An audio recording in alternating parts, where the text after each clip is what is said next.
Every day, every hour, and every minute, news break in Nigeria. Things happen so fast, it's most times difficult to track and comprehend them. But that's what we do right here on Digi360. 2015, would you want to come back again? It's like asking Jesus Christ if he knew he was going to die, will you want to come back as the savior of the world again? We do not just help you track the stories, we break them down, explore all the angles, analyze the issues so that you can fully comprehend the stories and use them to make the right decisions.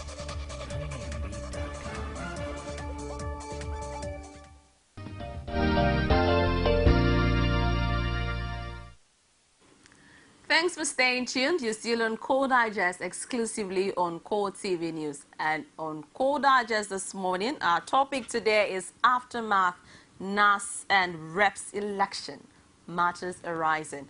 For those who missed out on the action that happened yesterday, of course, in Abuja, would like to take you back as we flash back on the news that some of our correspondents filed in yesterday on what took place in the capital territory, Abuja, as the election of the Senate President and the Speaker of House of Representatives played out in Abuja. And of course, we'll start with how the Senate President was elected, and for the first time since 1999, the top two positions in the Senate have been shared by two political parties. Senator Bukola Saraki of the All Progressives Congress emerged unopposed as Senate President, while Ike Ekwemadu of the People's Democratic Party is Deputy Senate President. 57 out of 108 senators were in the chamber when Saraki was returned unopposed, contrary to the wishes of the ruling party. The report is filed in now.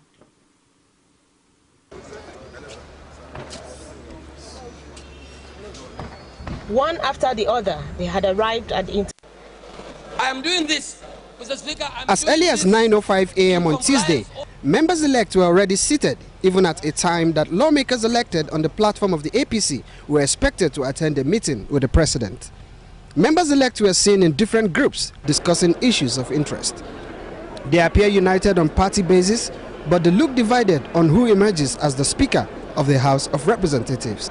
In all, 358 members acknowledged their presence when the roll call was taken.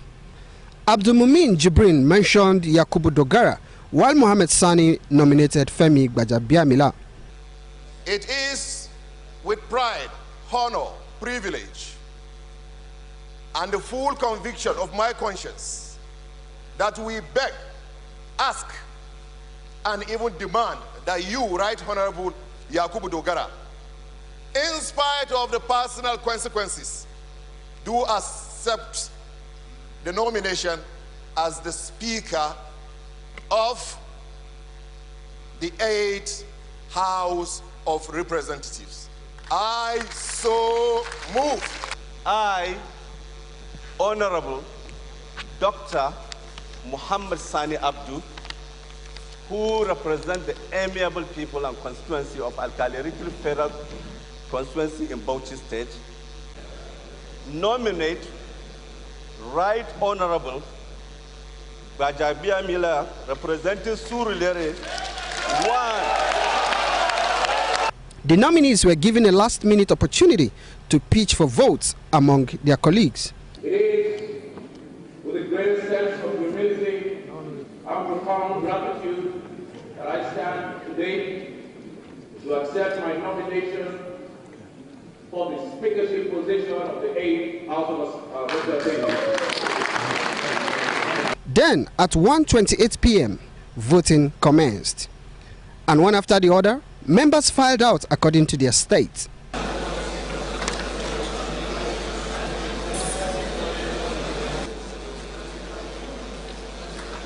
Immediately after voting, Dogara supporters were ready with pen and paper before counting commenced.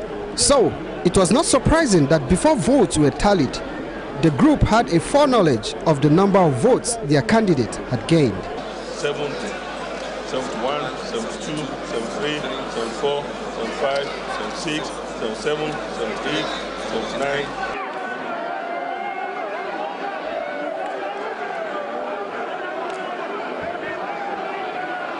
As Dogara was announced the winner, Gbajabiamila was quick to congratulate him. Like in the Senate, the House opted for a leader different from the one backed by the ruling party. But there was no space for PDP to pick the Deputy Speaker slot, as the two contenders were from the APC. Pius Samuel, Court TV News, Abuja. Well, that was how the Speaker of the House of Representatives emerged. Let's see how the Senate President was elected on the floor of the National Assembly. May I now call on the senator-elect so nominated. It all began with the clerk of the National Assembly, Salisu Kaswa, announcing a presidential proclamation. This was at a time the chamber was half filled with senators-elect. Bestowed on me upon section 463, aforesaid, out of all other powers enabling me in that behalf, hereby proclaim that the first session of the 8th National Assembly shall hold at 10 a.m. on Tuesday, 9 June 2015 in the National Assembly, Abuja. Given under my hand and the public seal of the Federal Republic of Nigeria at Abuja, this first day, June 2015, signed Muhammadu Buhari, President Commander-in-Chief of the Armed Forces of the Federal Republic of Nigeria. And when it was time for roll call, it was clear that 51 senators from APC and PDP were absent. Many of the senators backing Ahmed Lawan were at the ICC for a supposed meeting with President Buhari. But this did not stop calls for nomination, and at the end, only one, that of Senator Bukola Saraki, was received. I rise to nominate Senator Dr. Abubakar Bukola Saraki to take the chair of the Senate as President of the Senate. I so move. Brief citation of Senator Abubakar Bukola Saraki. Dr. Abubakar Bukola Saraki, CON, was born on 19 December 1962 in the family of Dr. Abubakar Olusola Saraki, or Baji compound, in the ancient city of Ilorin, the Kwara State capital. He was returned unopposed, but Deputy Senate President Ike Ekweremadu had to contend with Ali Ndume to retain his position. I, Senator Ike Ekweremadu, do solemnly swear that I will be faithful. That I will be faithful and bear true allegiance. To the Federal Republic of Nigeria. To the Federal Republic of Nigeria. And that I will preserve. Protect. And defend the Constitution of the Federal Republic of Nigeria. And defend the Constitution of the Federal Republic of Nigeria. So help me God. So help me God. Thank you, sir.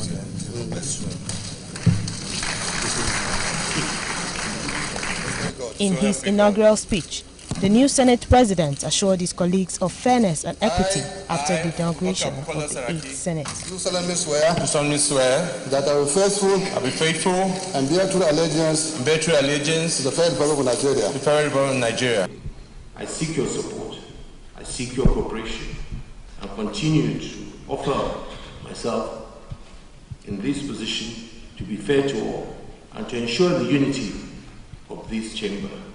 We have, as I said, we have inherited from our predecessors a great landmark, and we pray that the Almighty God will increase our wisdom and visit us with the courage that we always do our best for our people.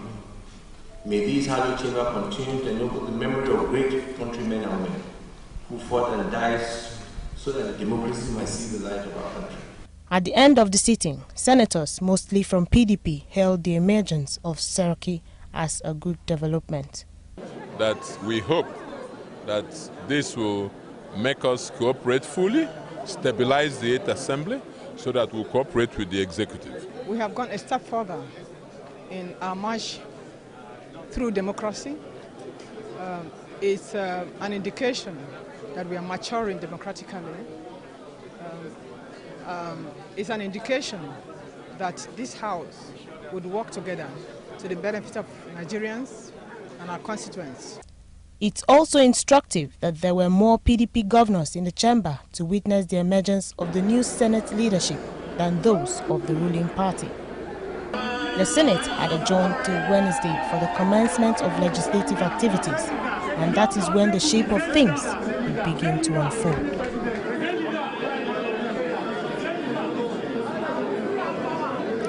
When that happened, that of course did not sit well with federal lawmakers and party chieftains who were still expecting the arrival of the president. And of course they were shocked when they heard that Senate President Bukola Saraki emerged as winner.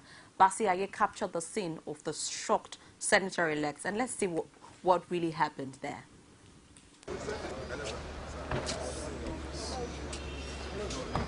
One after the other, they had arrived at the International Conference Center on the first day of the 8th Assembly.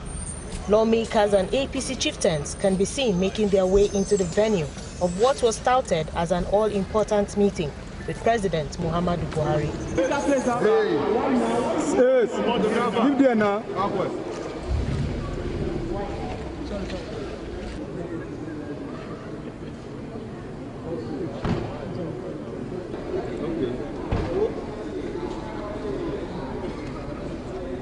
The meeting, which was to be a sort of final pep talk between the lawmakers and President Buhari, was however not to be.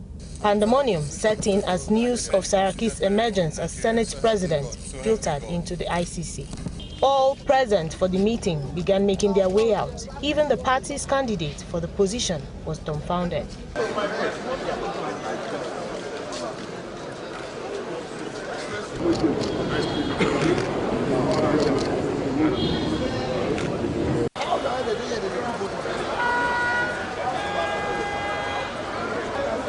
In the confusion that followed, the federal lawmakers and party leaders could be seen in small groups discussing the situation. The party initially denied knowledge of Saraki's emergence, but some lawmakers say they will find their way around it. So we are trying to confer, with the national chairman of the party and get exactly what happened. Is the president is he in the National Assembly? He's not. So if this is confirmed, what is going to be the position of the party? The party would let you know. This is the leadership of the party. The party is solely responsible for the leadership of the both houses, the National Assembly. Therefore, under normal democratic dynamics, it's expected that all the factions work together and find a solution to this debacle of leadership. For now, there is an uneasy calm among APC leaders and senators, but it remains to be seen whether it would have an adverse effect on the ruling party. Basiaye, Core TV News, Abuja. Well, as the Publicity Secretary, the National Publicity Secretary of the All Progressives Congress said it would let us know what the stand of the party would be following the election of Senate President Bukola Saraki and the Speaker of House of Representatives, who to them were not the party's candidates fielded. And of course, this is the statement he pulled out yesterday. And of course, in his statement, he said the APC said both Saraki and Dogara are not the candidates of the APC, and a majority of its National Assembly members-elect for the positions of Senate President and House Speaker. The party's publicity scribe added that the party duly met and conducted a straw poll and clear candidates emerged for the post of Senate President, Deputy Senate President and Speaker of the House of Representatives, supported by a majority of all senator-elects and members-elect of the House of Representatives. Now, this is APC saying the people that emerged are not the candidates of the party. And to him, it's unacceptable that these individuals actually flouted the decision of the party and went ahead to contest, and of course they won. Now, when he made that statement, the PDP, of course, reacted to what the APC said at the time. And of course, they said the party, in a statement, that is the People's Democratic Party, said the election shows that no section of the country should be neglected on national issues. PDP spokesman Ulisa Metro described the development in both chambers of the National Assembly as victory for democracy and the reflection of what its party always believed in. Quite dramatic, you would say. Even the People's Democratic Party are telling the All Progressive Congress that, it's not business as usual. Democracy actually took its course. Now, what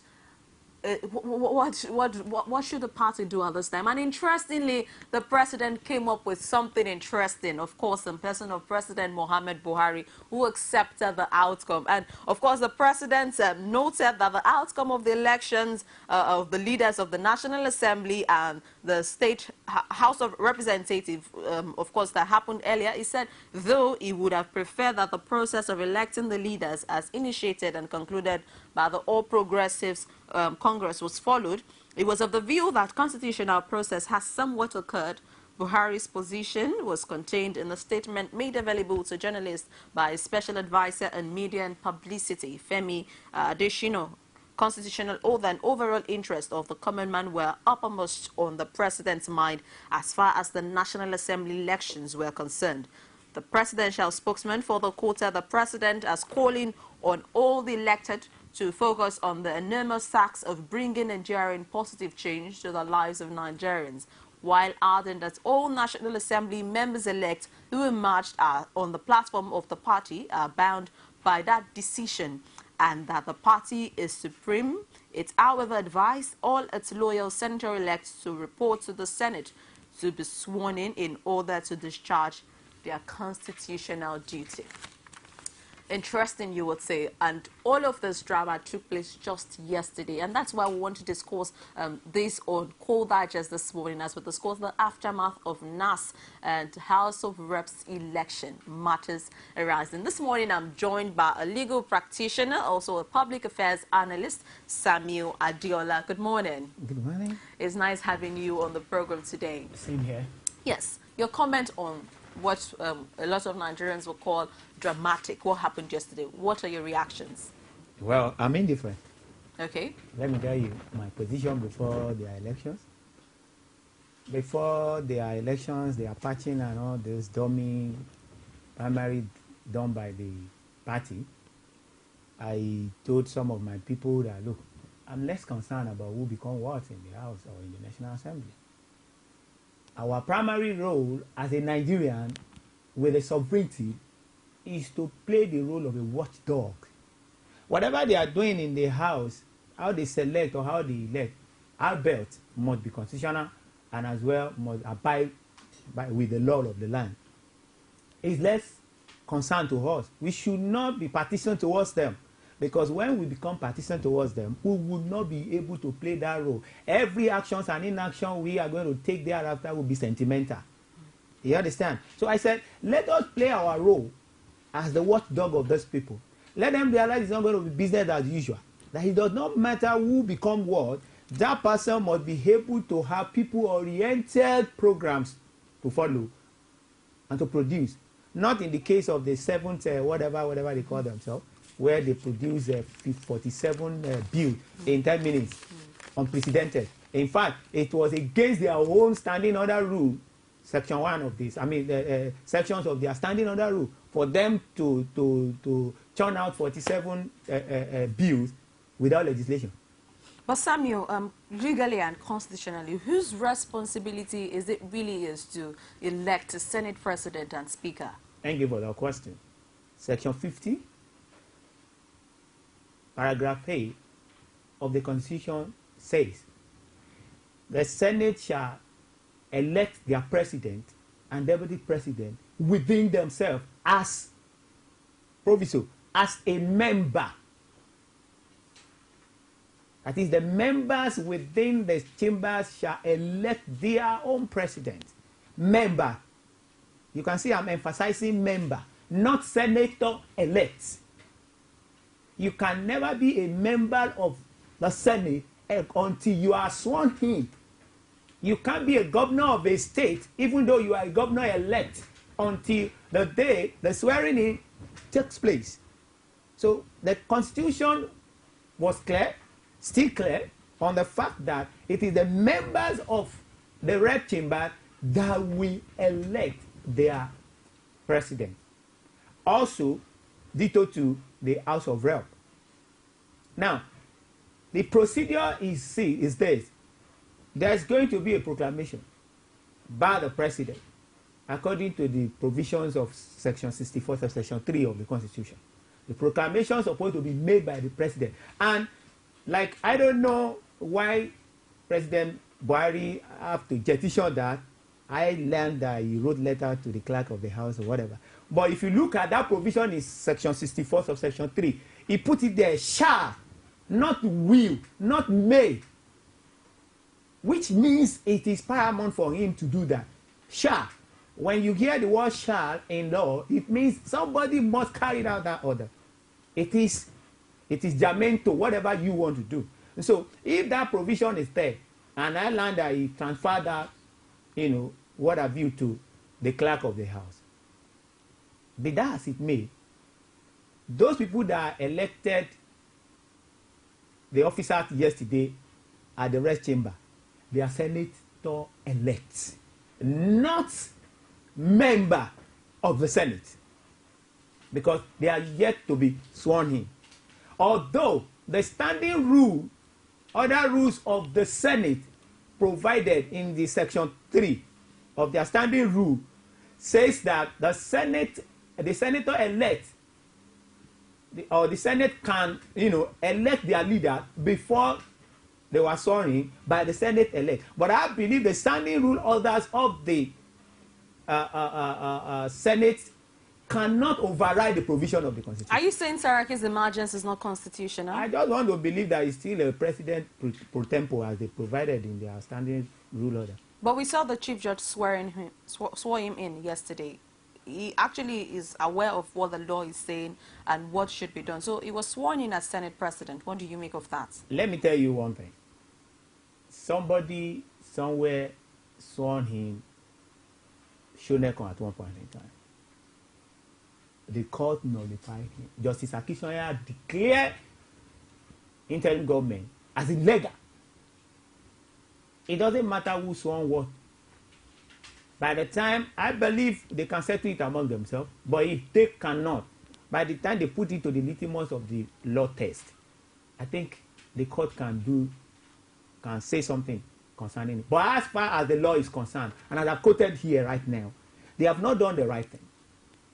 Number one, if they claim that they are for quorum, how do you form quorum?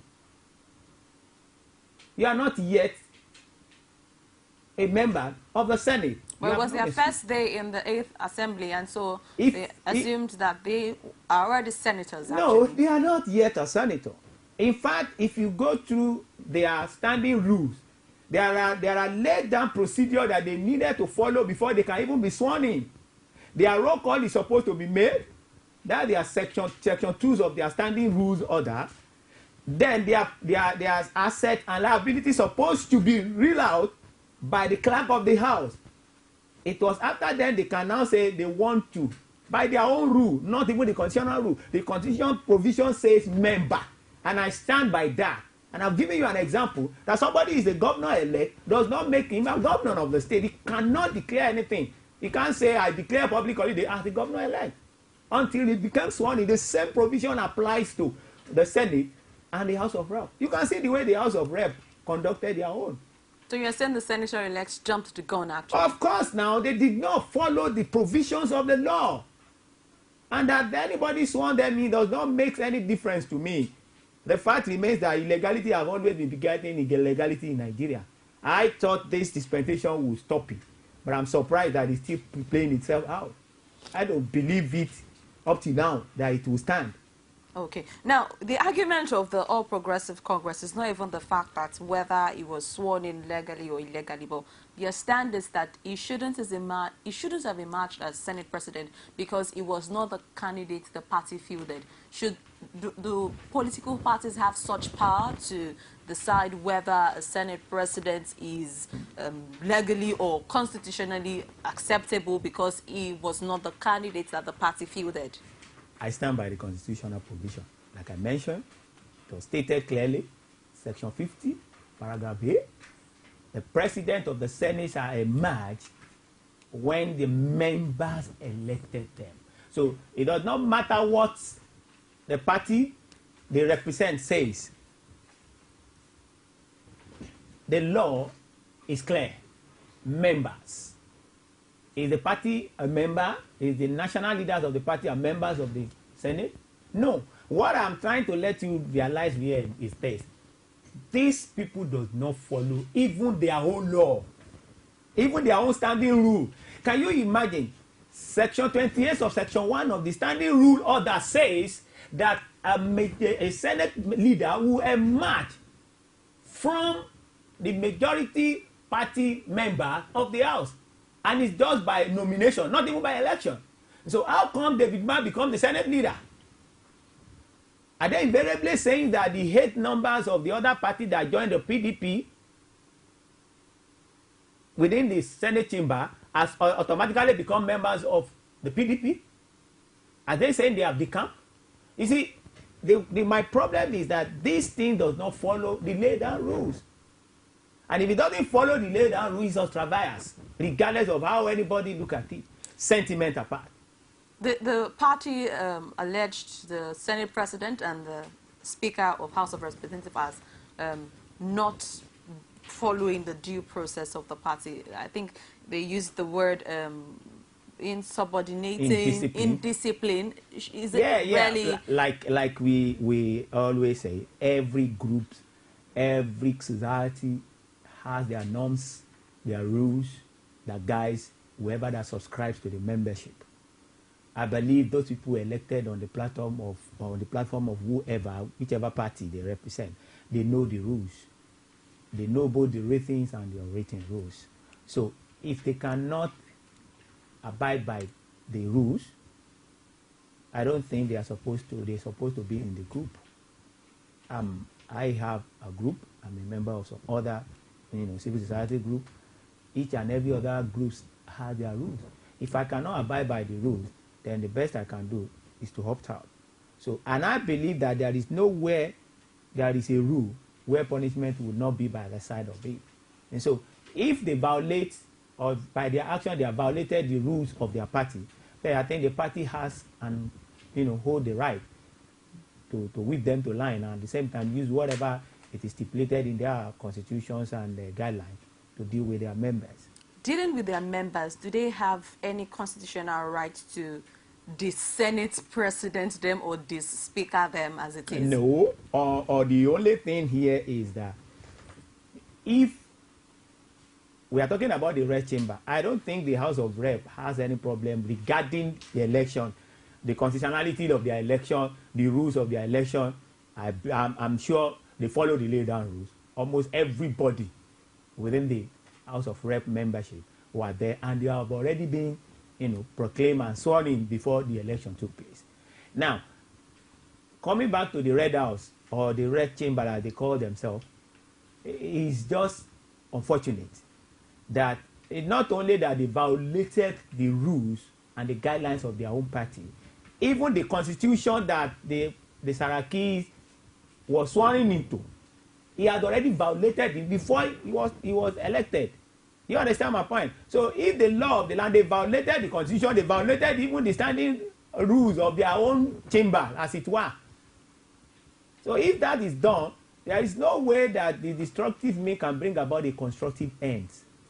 We saw members of the pro-Ahmed Lawan group dumbfounded at the International Conference Center, having heard that Saraki was elected president, even in their absence, of course, while they waited for the president to arrive for a meeting that it was supposed to have with them. Is it right for them to be there at the time where the 8th Assembly was being constituted? At the same time, is it right for the election to go on, even in their absence, as, of course, senator-elects as well? Let me say this. The fact remains that they are still senator-elects. They've not been sworn in. At that point in time, I was told they were called by the president of the land. I mean, courtesy demand. The reason why I believe they would have gone to that place to attend the meeting with the president was they believe that it's the same president that is coming to do the proclamation. So if the president said they want to have chit-chat with you before you go in there, as long as they are not calling the totality of the National Assembly but their own members, who are also members of they are also senator-elects. So they have the right to go and meet the president, calling them within the time allotted. But the most surprising thing was that I was told that even the president did not show up. Yes. I want to call that one, whatever happened, whatever you saw yesterday, I call it retired military officers tactical maneuver. And nobody can tell me that PNB was not in the know. Well, the head of the president said that the president did not call any meeting, actually. Okay, who called them?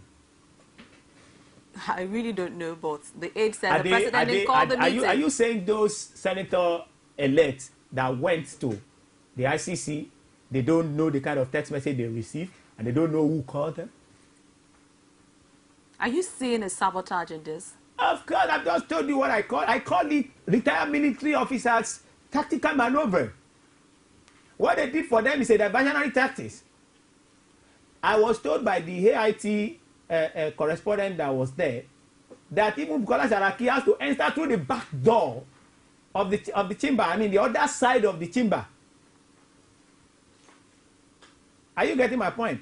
The fact remains that they already have this thing planned, and the body language of PNB shows that he was tactically in support of what is going on. So you're saying GMB has Saraki as a candidate, or is that what you're saying? PNB, President Mohamed Buhari. Yes, PNB may not say this is my candidate, but I believe that there are some strategists around him, there are some loyalists around him, there are some, people that are full of shenanigans for a while. But the president has said he doesn't want to interfere with all of this. So he doesn't want to interfere with all of this. Somebody said you are the one calling them at ICC. Where you are staying to ICC, how long is it? Are you saying you are not aware that somebody is waiting for you there and you cannot send a message that, oh boy, I'm not calling you? No, let's look at it from this angle. President Buhari was not in the country as at Monday. He came back Tuesday morning for the purpose of the inaugurations of the National Assembly. This should be the first time a president will not go to the National Assembly to go and do his primary responsibility as stipulated in the Constitution. I've just quoted it for you. Section 64 of Section 3. Put the word shall, not may, not will. I am a Buhari to the core. I work for him. I do all whatever it takes, even at the risk of my life. Many threats, many things, without collecting a dime from anybody, and we still spend our money. But like I said, we are supposed to be the watchdog for these people. Because when we say change, change will not come like a flash. We have to work for it. And that we put somebody there does not mean that he's immune to our critics. Do you also share the opinion that Ahmed Lawan and Femi Gbajabiamila are pro-Tinubu candidates? Why do you think the body language of the president was more or less on the side of wherever I match?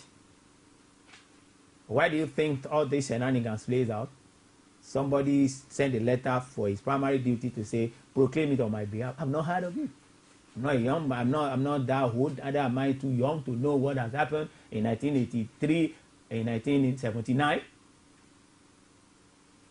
in 1999, 2003, 2007, 2011. I never delegated that. Despite the fact that he was not even feeling fine. He came back from Germany so day. And so for what purpose did he come back? So you see a plot against the national leader of the party? More or less. I wrote yesterday that it is an attempt to whittle down the influence of some leader that does not know when to say it's enough. I don't believe in the so-called Babasokwe as it were. But at the same time, is it not better for people to know you for who you are than to be playing a little to the right and a little to the left? What played out yesterday? Do you see it being democratic and constitutionally right? I have told you the constitutional provisions of it. You are still asking the same question. What kind of constitutional right can make somebody to violate the constitution that you claim you want to uphold? The section I mentioned there, I didn't write it. Anybody can have a copy and cross-check. And it is a letter enough for anybody to also understand. The members of the Senate that will elect their leaders, not senator-elect. And you can only become a member until you are inducted. Did you see this coming, of course, with the All Progressives Congress, especially with the fallout of the primaries they had, and we had some members walk out on the election? Did you see this coming? Sincerely speaking, I've said it, and I'm repeating myself. Maybe you didn't listen when I was talking. I was not interested. You were not interested in whatever happened? Whatever happened. Whoever I match. I don't want to bother myself to say I'm emotionally attached to this or I'm emotionally attached to that. My job as a civil society man, as an activist, human rights activist, as member of the civil society organization, is to be a watchdog to these people. I have said it again and I have proclaimed it in Gaza that, look, there is no longer going to be a sleeping partner in House of Rep or in Senate. Some of the time we may have to activate Section 68 of the Constitution that allows for recalls. Because we are going to put them on their toes. In fact, we have already opened a group page for that. You mean the senators? Yes, Nigerian legislators and appointed minister performance appraisers. It's not going to be business as usual. So you care less if this action destroys the APC or actually scatters the I'm not a member of APC. Okay. You understand? I'm not a member of PDP. All right. I belong to the civil society organization, and my job is to see that Nigeria that works, not Nigeria that is manipulated. My problem with this emergency is that they didn't follow the legal rule. I was rightly informed that 51 of them were at the ICC, while 57 was inside. Exactly. Now, if they want to follow the rules, as it were, they cannot claim they form quorum. Because you can only form quorum while you are in session as a member of the National Assembly. Section 10, subsection 1 of their standing rule. That's what I said. You even violated your own rules. So you're saying the party leadership of the APC can use this violation as an antic to... It's an alibi for them to go to court. They can't do anything on their own. They can only sanction their members. Okay. But if they find it very, irritating and something too much for them to bear, the court is there. There is no way the court can overlook the provisions of the Constitution and say they have done well. They have to define who is a member. What makes you a member? The rules they have in the Senate are what they call their standing rule 2007 as amended. Is their own making. There is no way any other law can supersede the constitution of the land. It must have to go through what we call repugnancy test. And if it is contravention of what they call the constitution provide, the constitution is the supreme. It is them that put that provisions of Senate elect can elect before inauguration.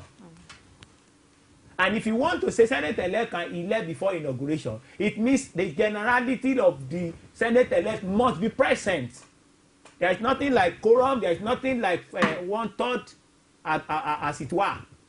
Are you getting my point? If you don't want to, if you say, okay, I have my own rules, the way I do things, and whatever things you put on ground must be in consonance with the provisional, stipulated agreement of the Constitution. If you say, okay, I have my own rules, okay, this is it. Let every Senate elect, senator elect, let them be present. A school of thought say that what played out yesterday is actually what they the describe replica as... of Tambua. Yes, the law of karma. What's your take on that? It's not. Okay. It's not. In Tambua's case, all members of the House of Rep, they were present. Not only that, it was not even the day they were inaugurated that the election took place. Number 3, all the aggrieved and the unaggrieved were all there, and nominations were made by those people that want to be and those people that don't want to be. How dare you have 57 people on ground? Other members of the party that had the largest number were outside. And you now say you made nomination. According to their standing rule, it is the clerk of the house that will do the nomination, and when there is no other nomination, then they declare unopposed. That's why I have problem with the pronouncement of Senator Bukola Saraki elected. Who elected him? He was selected or nominated at best. But he was sworn in and he had his inauguration speech yesterday. Tayo, stop mentioning sworn in here. Anything can swear in, even dog in this country, as long as he has the backing of whoever. You understand my point? Okay. There are so many election riggers that have been sworn in. It was after the court threw them out that you realize that, oh boy, you are not even worthy to be there in the first instance. So if they have problem with this, they can go to court. They have a good case in their hand, because as far as I'm concerned, Senator Bukola Saraki never emerged based on the provisions of the Constitution, even based on the standing rules that they claim to follow. Because you can't claim you form quorum when you are not a member and the business is not in session. A quorum can only be formed when the business is in session, or the House is in session, or the Senate is in session, and the members seated, not Senate or elect. That is the primary mistakes that we are talking about here, not Senator elect. On Monday, when we looked at, of course, when we projected into what happened yesterday, which is Tuesday, some members of the audience population called in and raised the issue about the person of Bukola Saraki, saying he has an hidden agenda to become the Senate president. Do you share in that opinion? I don't know Bukola Saraki. I think I've met him only twice. Yes, at Marina, Lagos State Government House, when we were there on the purpose, being invited by the governor of Lagos State. I don't really have interaction with him. The only thing I knew about him was when he was governor of Kwara State and one of the directors of SGBN, and what transpired with SGBN and so on and so forth. So I don't know much about him. I don't know his ambition. If I'm not close to you or I've not been following you, I cannot ever know you by mere, people say this is who you Well, are. because he defected from the People's Democratic Party, and of course, one would raise that he's not the only one to defect from the PDP to the APC. And of course, what we saw in the House yesterday, we had more PDP governors waiting to celebrate him. Well, what do you make of that? I make of that to let you know that it was a game plan. It's already planned. Unfortunately for the other party, they still believe in rules and regulations. That was what played out yesterday. And I can deduce from the actions and inactions of PNB that perhaps he was advised, albeit wrongly, that he should allow that to play out so that it will not embarrass the nation, one, two, his party and his presidency. That's what I can deduce from his action. Because I cannot imagine a situation whereby, if you are not the one that invited this person, you must be aware that some people are waiting on your behalf. I'm not even talking about on your invite, on your behalf. And the next thing you can do is to send message. How long will it take a message to get to them? If message get to one, others will share it. And they were there until after 10, since around 8 o'clock or after 8, as I was told. Was it right for them to stay at that center for that long, knowing fully well that the PDP counterparts were also in the House waiting for the same election to hold? Was it right for them to stay that long? As far as I'm concerned, you invited me here yesterday. Okay. I came in here before you. Was it right for me to have waited for you till you come? No, you came here before the time I gave you, which is punctual on your part. I didn't delay you, actually. Fine. Okay. Okay. If I come here and I say, even the people that come to see they have not even come, that means they are not even serious. No. You understand? Okay. I can think that way. All right. I'm coming to meet people, and I'm here by around 8 o'clock, even though the appointment was for 9. Was for 9 o'clock. And I look at it from the angle of these people are supposed to be here before me. Okay. Because it is their working place. All right. You understand? Now, if you ask me, if there was nothing wrong, because it is still part of faithfulness and respect for the concerned authority. To have waited. To have waited. They are not there on their own. They are not there on frivolity. When the other parties were in the venue for the election. Which other party? PDP and other parties who are also members of the National Assembly. If Bukola Saraki and the rest of the game player who happen to be members of APC, if they were there together, would PDP have announced elections of anybody? So do you see Bukola Saraki as disrespecting the order of the president at that time? As far as I'm concerned, yes. If the president of the country asks you to come, that he wanted to see you, apart from being the president of the country, he's the leader of your party. He has not been declared the leader of the party, has he? The president? The president. Well, we had it in the PDP dispensation, but he has not claimed the leader of the party yet. Well, presumably, he is. Presumably, he is. I don't think it's a position that is meant for contest. Presumably, he is. But it's not automatic that you should be the leader of the party. That is if the party decided that, okay, we want to, or if he decided that I want to separate the office of the president from, look, you people should continue with your partisan politics. Let me face the primary reason why the people elected me. It's a choice. If I get you right, you're saying that the meeting called by the president was a gimmick to... It was a complete diversionary tactics. And even the national leader didn't see that coming in person of Ahmed Bola Tinubu. He didn't see that coming. Well, I think he believed too much in due process. As far as that incident was concerned, he believed too much in due process. He didn't see it coming. I think they had never had any inkling of it. And he would never believe that PMB, Minawala, have anything to do with that. Are you saying the president was part of this game plan? I'm not saying he was, and I'm not saying he was not. The body language is so clear, the actions and inactions, you can juxtapose and make your deduction. I've said it to you. You came back from Germany on Tuesday morning for the purpose of inaugurating your National Assembly. Right? All of a sudden, we heard that you wrote letter to the clerk of the house to do what? To do the proclamation on your behalf. An inauguration will take place without you. You are not sick. You are not bedridden. There's no other national assignment that took your attention away.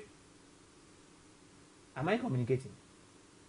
Then, all of a sudden, a meeting was called for those people that your party has, make a choice out of them that they are going to be their representative in that house.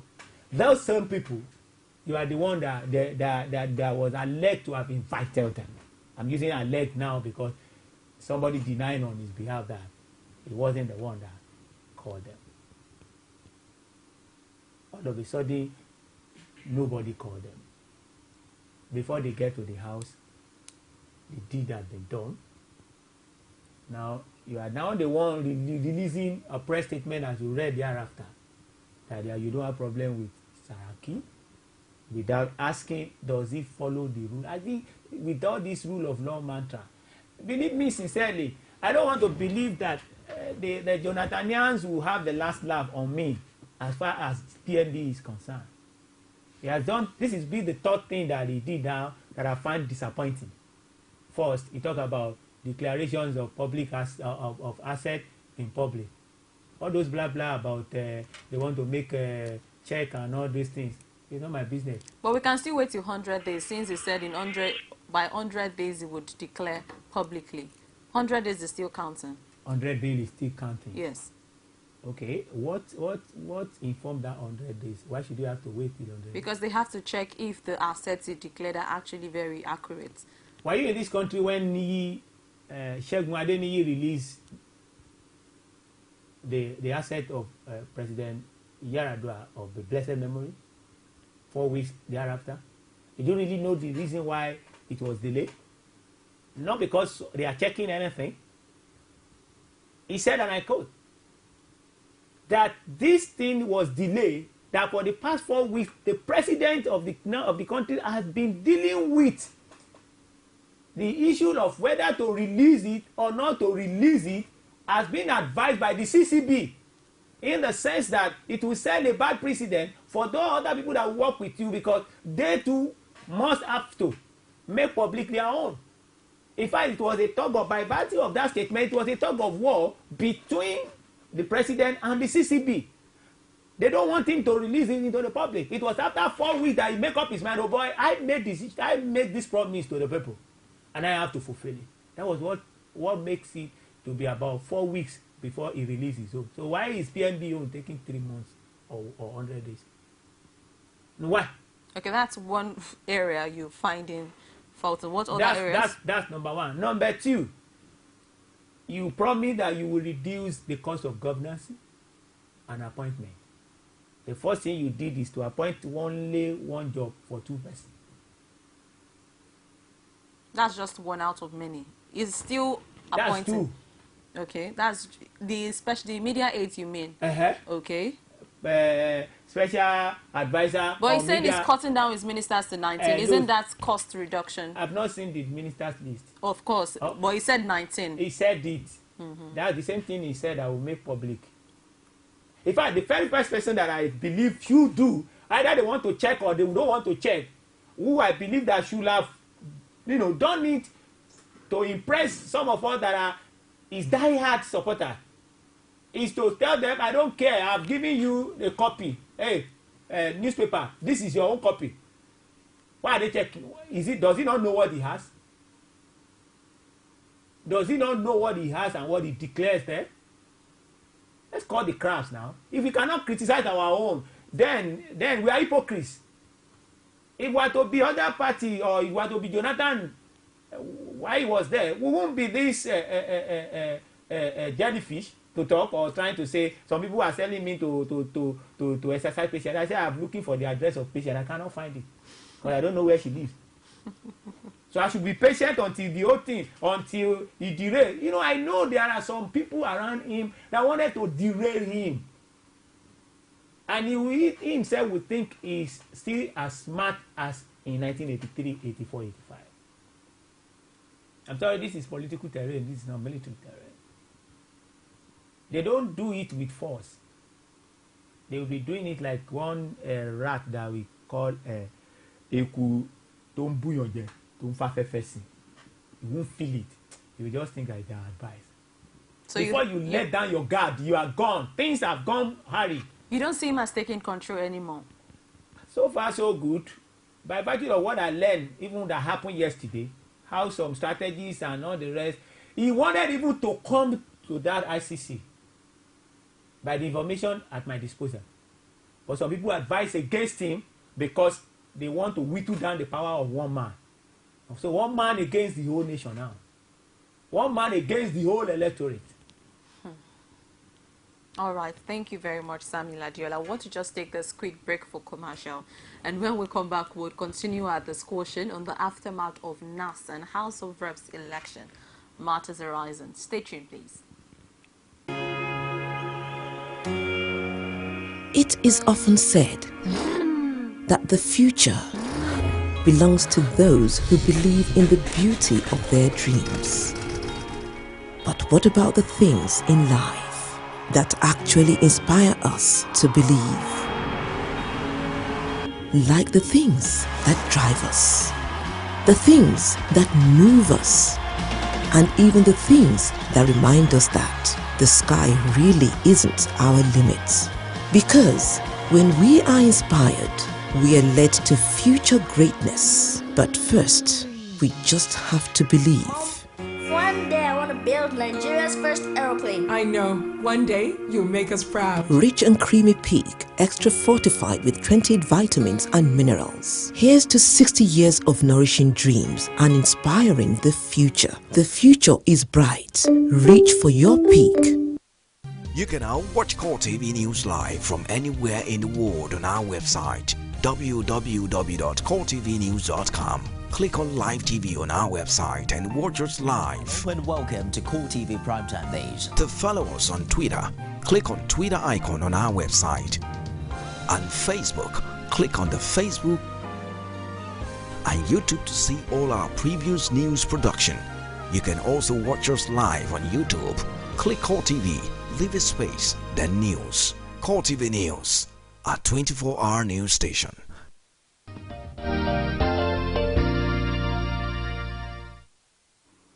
Well, Welcome back. Thanks for staying with us on Core Digest this morning. And for viewer participation, you could dial the number showing on your screen as you could freely give your contribution on the topic for discussion. And of course, like I said earlier before the break, we've been talking the aftermath of National Assembly and Reps elections, matters arising. And of course, this event happened just yesterday, and it's raised a lot of reaction and controversial reaction to what happened yesterday. And my guest for today is Samuel ADEOLA, who is a legal practitioner and a public affairs analyst. Thank you, ADEOLA, for staying the course of the program. Thank you. Now, you were talking about how President Muhammad Buhari has disappointed you on 3 grounds Now, you also accused him of being involved in the game that's played out to make Saraki emerge. What does he stand to gain if he was truly part of this game, as you said? I don't, like I said, number one, I don't want to be categorical. I'm only giving you this snapshot of what I can deduce from the events that took place and his involvement. Okay. You understand? So if he wasn't part of it, if he wasn't aware of the game plan that played out yesterday with 57 in the National Assembly and 51 in ICC, waiting for you, or waiting for your alleged invitation, I don't know what could that be. But what does it stand to gain if he truly was involved? I think the best area where those people that might have manipulated him to, closely participated in this thing was to whittle down the power of only one man. Okay, we have a call coming in now. Hello, good morning. Hello, good morning. Good morning. Yes, please tell us your name and where you're calling from. I'm calling from Shumulu. My name is Innocent. Innocent. Okay, go ahead with your contribution. I just want to ask that Mr. Man that's sitting with you. Okay.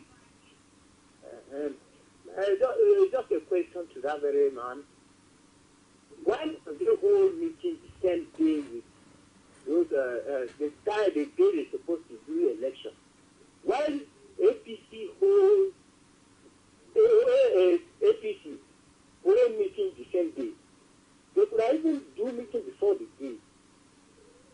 That means they are not in group. They should not blame Buhari or any other person. So that is my own contribution. Okay. So we should not be doing this. Okay. APC, they are confused. Let them be one. Thank you. All right. Thank you very much, Innocent. Okay, Innocent just posed the question to you. He said, why would the APC hold the meeting on that particular day? Mr. Innocent, point of corrections, I'm not Mr. Man. My name is ADEOLA Samuel. 2, I'm not a politician. I'm not into partisan politics. The reason why they called the meeting for that day, for that time, I don't know. And I cannot give you an answer to that. Maybe when you see like Mohammed or whoever that is in the league, they can answer you. But what I believe is this. The meeting for the National Assembly should be around 10 o'clock. Yes. They are to hold their brief meeting within the space of 8 and 10 o'clock, which they have not violated any rule or any law.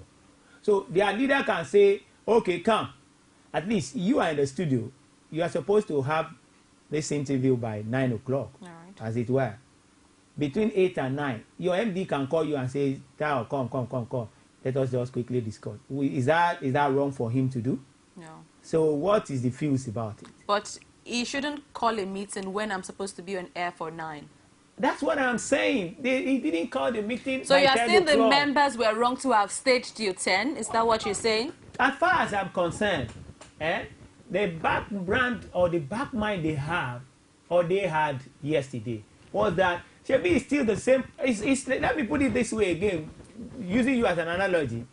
If your MD asks you to wait for him in his office, and you and him supposed to come in and declare open this program today, he is the one to declare the program open, then thereafter you take over. And the man that to declare the program open is still in the office asking you to wait for him. would you now jump the gun and come down here? Well, they are federal lawmakers and the Constitution recognized them to wield their own power. But did he say the time they are supposed to be inaugurated? The time was 10. They were supposed to be there for 10. The Constitution of the Constitutional There's no constitution that fixed time of inauguration. But there was an agreement that they should be there for 10. Agreement is meant to be changed. Even a constitution that cannot bend and the president has the power to change that. It's not the president. In fact, he is the president to come and inaugurate. He can even shift it to 11 o'clock by their permission and say, look, oh boy, I can't come by 10 o'clock. I will come by 11 o'clock. There is no time lag for inauguration as long as it is done that day. Didn't you see the House of Rep? When did they close yesterday with the election? They even overrun the time they normally close when they are in session. So who are you really blaming in this? I don't have any blame for anybody. Like I said from the beginning, I'm not interested who become what. Except that the due process of the law, you're asking me on the point of the law. That's why I'm coming in here. All right. You understand? The process of the law was not followed. They break their own rules. The standing rules of the Senate, 2007 as amended, was not followed either. Not talk of the provision of the Constitution. So you saw the president as being part of the law that was broken yesterday? For as long as he recognized by the statement you read here, yes, tactically. If you cannot ask questions before you release that statement. Okay, let's just pick this call. I'll be right back with you. Hello, good morning. Hello, good morning. Yes, please tell us your name, where you're calling from, please. I'm Taye Abubakar. Okay, Taye Abubakar. Calling from where? I'm calling from Ofa, Kwara State. Kwara State. Okay. Okay, go ahead with your contribution, please. Please, I want to ask a question. How is it possible from the beginning of this dispensation, and we are having the Constitution of Nigeria being flouted? How can we go ahead with this? Please, I'm posing this question to our brother there. God bless you, my brother. Okay. God bless you, my brother. I mean, I've said it here. A destructive means cannot bring about a constructive end. What they have just done is what they normally do. Machiavelli, the end justify the means. And for how long are we going to continue? The foundation is already being destroyed right now. So what is going to be the righteous work? I said it again and again for who cares to listen. I'm not interested who become what. But as long as it goes this way, it shows the kind of thing that we are going to witness. I mean, like I said and I repeat, for crying out loud, David Mark, Senate leader, Section 28 of Section 1 of the Standing Rule 2007 as amended stipulated that the majority numbers of the party in the House shall nominate, not even elect now. Okay, let's pick this call and we'll continue on that. Hello, good morning. Hello? Yes, please tell us your name and where you're calling from, please. Morning, good morning, how are you? My name is Muhammad Lawal. Okay, calling from where? I'm calling from Katsina. Katsina, okay, go ahead with your contribution. Yes, I so much believe that GNB is part and parcel of this plan. It is definitely, in a side of Bokola. Yes, categorically, sure. Yes. All right, thank you. Thank you very much. Thank you. But what does it stand to gain if it's part of this plan? Because the only gain here, take it from me, he does not even know the kind of attitudes Bukola was going to exhibit. The same way he doesn't know, or he may not know the kind of attitude Lawal, the second man, will exhibit. But the only gain here was the song they sing to his hearing about Bola Tinubu. All these things are calculatively on only one man to whittle him down politically. But what does it say about the custodians of our Constitution if this could actually allow to pass? If you say what happened yesterday is constitutional. I didn't say it. Not correct. The law says it. Of course, with your observation of what happened, what does it make of the custodians of the Nigerian Constitution? It's still the same of the same. It's still the same of the same. I think it's in the book of Ecclesiastes that when you see corruption, taking root, he said it that it is one officer over the other. That is an higher officer over an higher officer over an higher officer. The Bible says that means Nigerian situation can only be pictures in it. This thing continue, and that portends some danger for the ambitions of PFB, who intends to fight corruption. Okay, let's quickly pick this caller and we'll continue. Hello, good morning. Hello, good morning. Hello, good morning. Yes, please tell us your name and where you're calling from, please. Yes, I'm coming from Lagos Island. Okay, Lagos Island, please go ahead with your contribution. I want to contribute to the program of TV. Okay? Hello? Yes, go ahead with your contribution, please.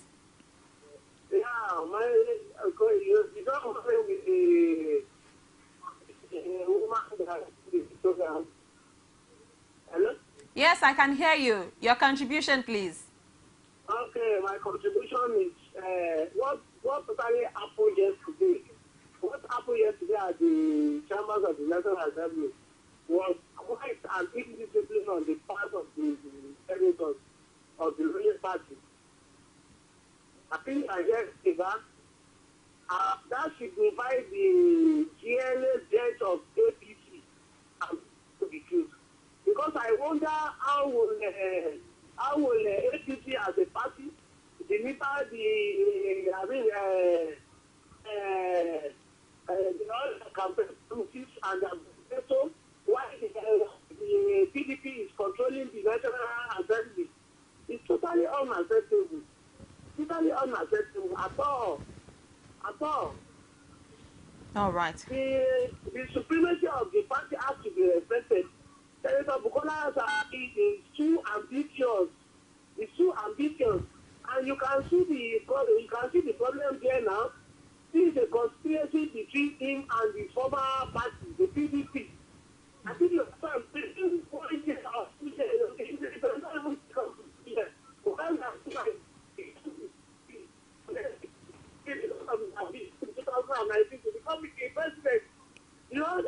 President Buhari was not, he is a soldier by profession.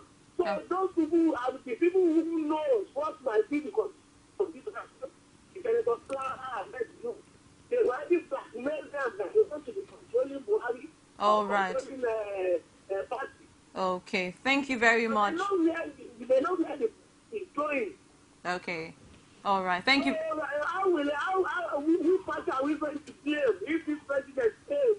Okay. Because all the program we have to go to the National Assembly, the PDP has to take over the place. All right, thank you. Thank you very much. Thank you for that contribution. And of course, with all of this happening, with the era of change, in this new dispensation of change, what do you make of this early happenings? Well, what I can say is this. Yoruba say, as the afternoon will look like, you will know from the morning. Now, let's look at it from this angle. If you want to change something, you don't change something with your enemy, because it will be the clog in the wheel of progress that you want to make. It's not possible for me to have a wife at home and I condemn that wife for one attitude. Then I went out there to go and bring another woman in, and I allowed the two of them to become friends. At the end of the day, I will be the one to bear the brunt, because at the end of the day, they will conspire against me, and whatever I might have found wanting in her, I won't see it again. The fact remains that allowing Yorùbá ní ẹ fi ọmọ àparò sí abẹ́ ẹ̀ ń gbin ọkà. You understand? The square, you put the baby square under you, and you are planting,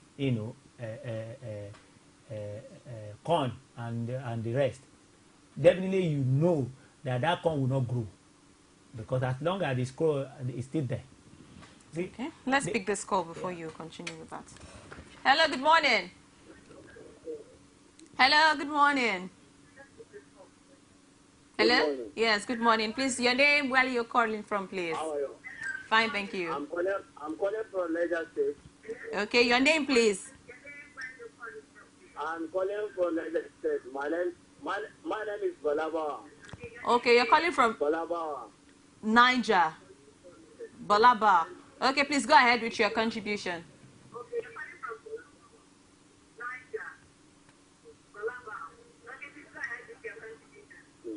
My contribution is I'm very happy with this channel. Okay. Okay, we can hear you. I didn't see this channel, but it's like from yesterday it's from yesterday that I was seeing this channel. I see that coverage of all what you are doing in the House of Reps.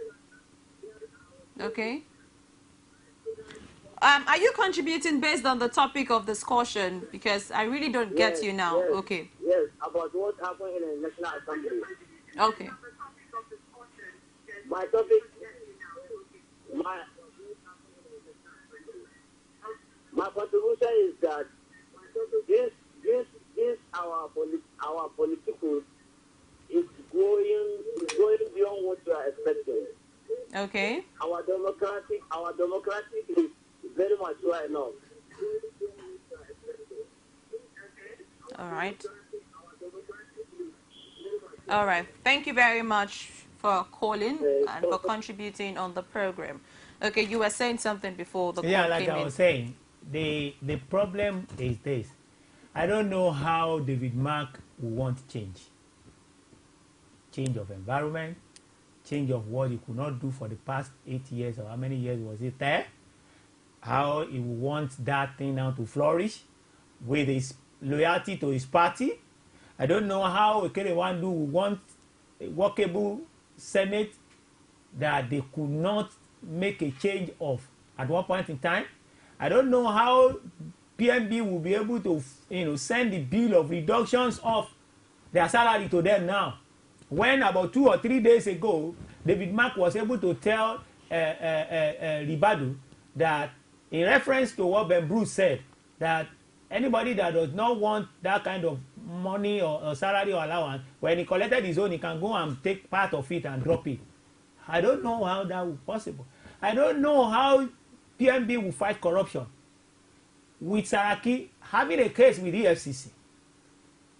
I don't think EFCC have dropped that case of SGMB. The fraud that went on there at a point in time when he was director. So you are faulting the constitution of those who are making up the National Assembly?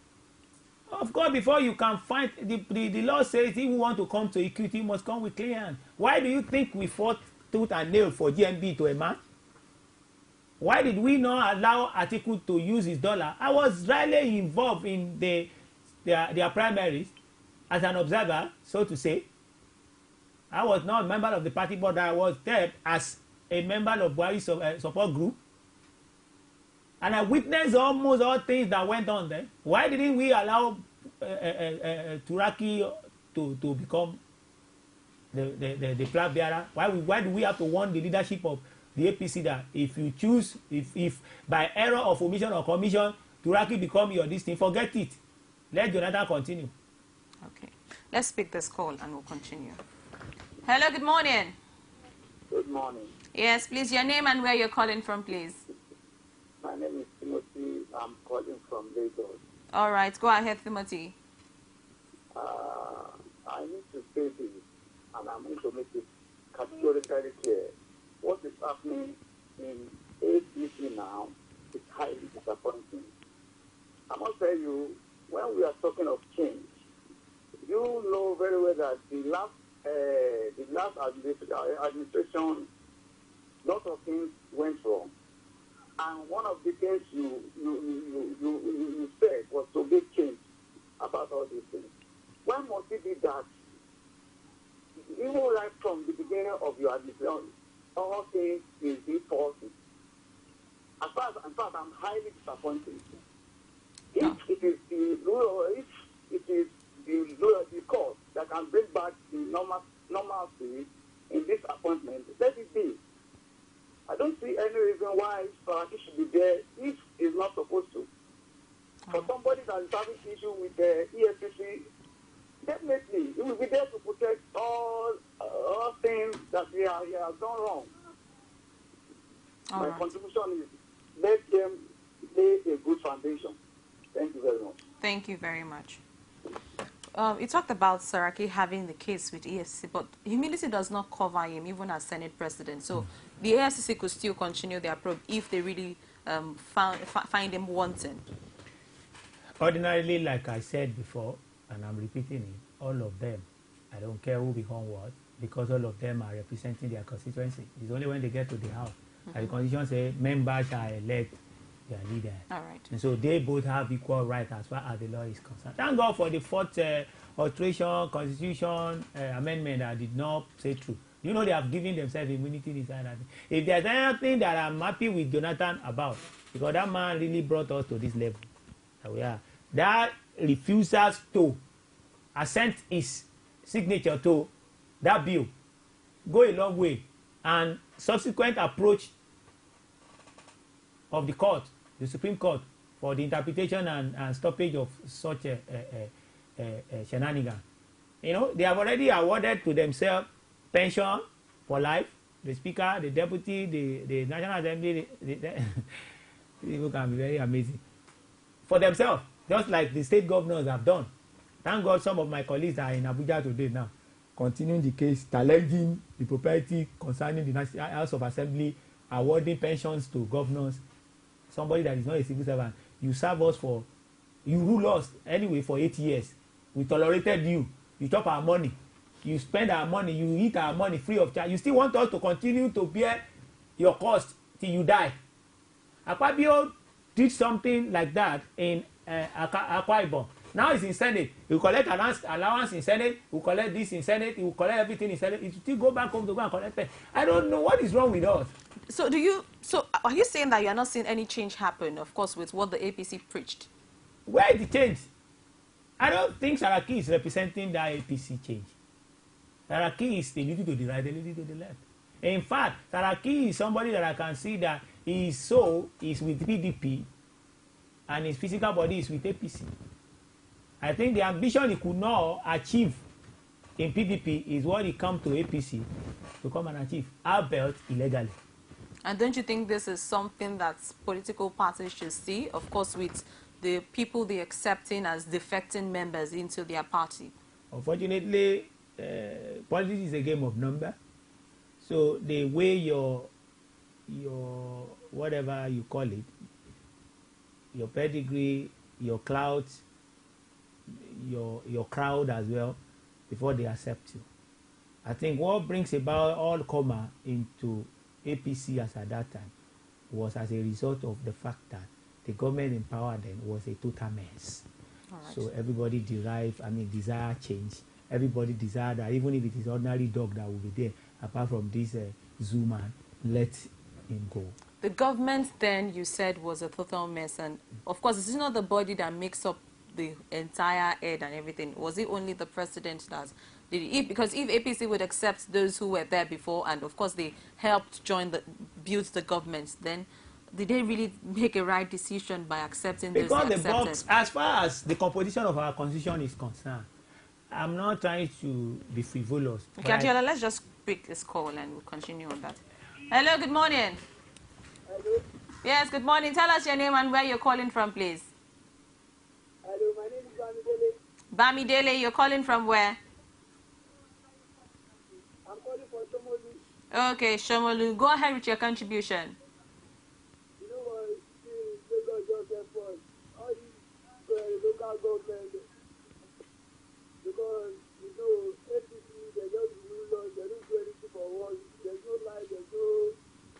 Where is our airport stadium? Where there's our airport. Okay.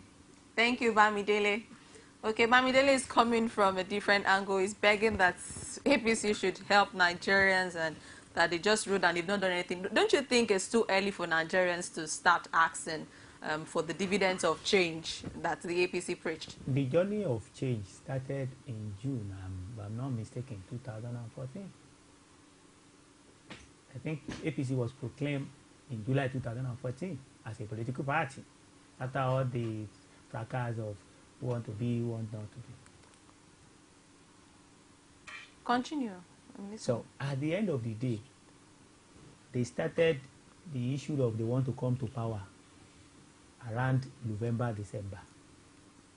By His grace, they were elected around March 28. Between that period and now, and the time they were elected, I believe they have their manifesto. I believe they have the background of what they intend to do. Now, presently, I'm looking at PMB from the angle of the fact that I think he wanted to face the problem one after the other.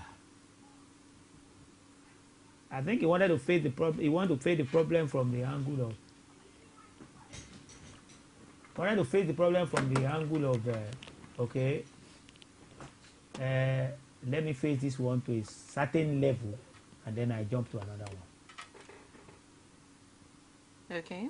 So I think he faced security. According to his inaugural speech, the command center has moved to Maiduguri.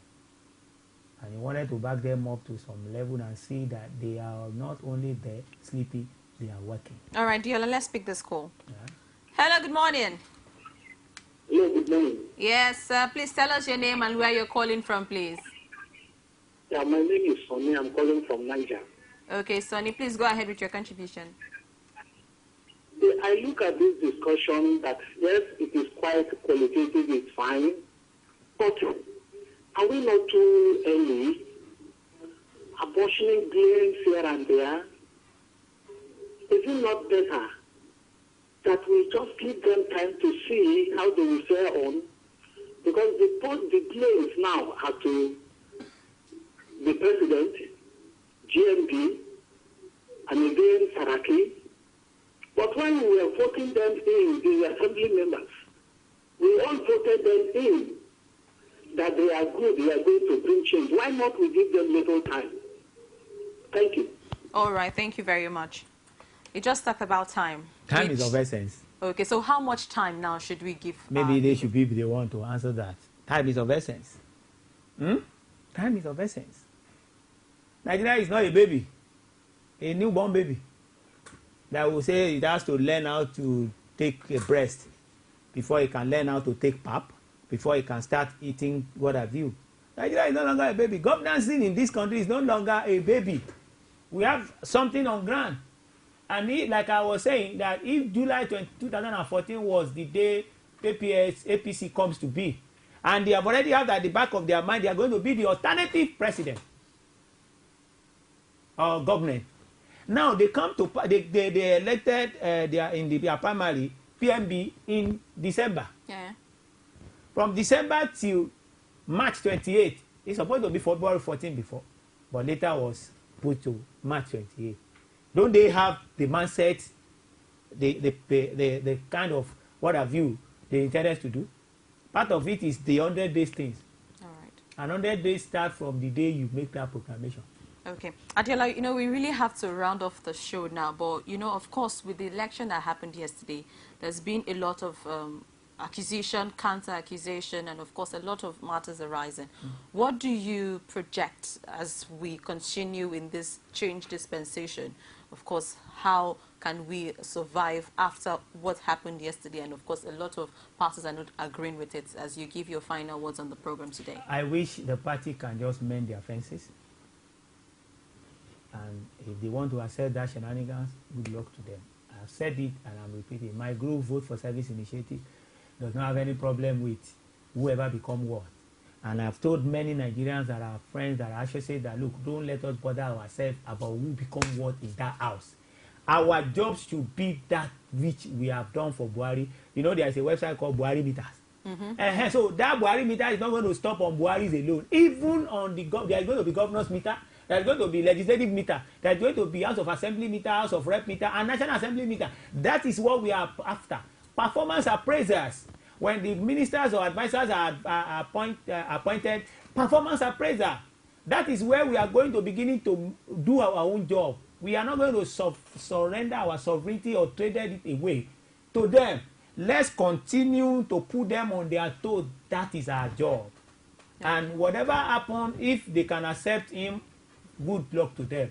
But if they cannot, they have good case in court. You're calling for Nigerians to be very objective at this time. Let them face that job of a watchdog. Let them not trade their sovereignty for sentiment. Thank you very much, Samuel ADEOLA. It was really nice having you on the show today. And of course, when we extend our invitation next time, we hope to have you in our studios. Thank you, and thanks for coming early. I think you know, you didn't challenge me. You were here before time. Yeah, I think that from Bali. All right, thank you, ADEOLA. Well, that was Samuel ADEOLA, a legal practitioner and a public affairs analyst who will just discuss the aftermath of the National Assembly and House of Reps election matters arising. Well, that's a roundoff with Samuel ADEOLA, but do well to join me after this break as we round off the program proper. Stay tuned. Nigerians are expected to seek out the best 2 words to describe the activity. The Yoruba Unity Forum is coming to you on Be the first to know. on Call TV News. From the north, south, east, west, and around Africa. Presidential we break the news. Women in Nigeria. Now you can catch all the actions live I wish you would as the news breaks. We are Call TV News. Welcome to Call TV Primetime News. 24-hour news station.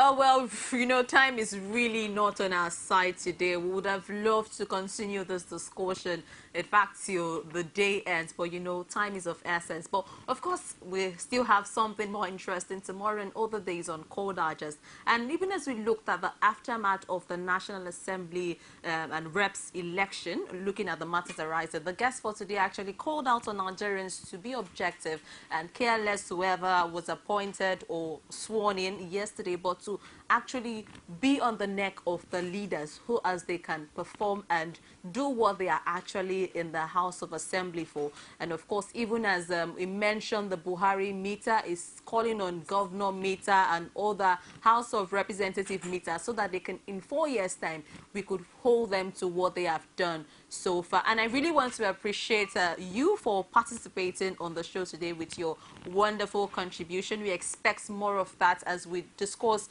more issues of national interest.